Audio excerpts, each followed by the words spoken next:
Tunapozungumzia changamoto ya tezi dume ni mfano wa picha ambao unaiona hapa mbele.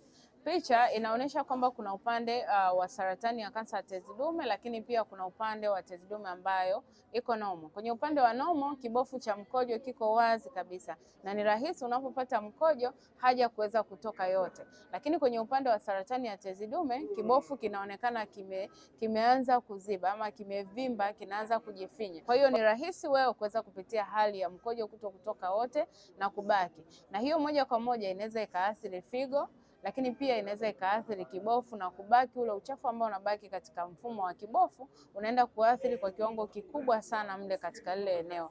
Kwa hiyo kama wewe ni mtu ambaye tayari umeshapima na ukaambiwa na changamoto ya tezi dume, make sure tunawasiliana mapema ili tuweze kufungua hiyo njia ya mkojo na kibofu kiweze kuwa vizuri, ili uwe na uwezo mzuri wa kushiriki tendo, lakini pia afya yako ya mkojo iwe iko salama kabisa. Share hii video ngajue hili, lakini pia linda afya yako kwa sababu afya ni taji.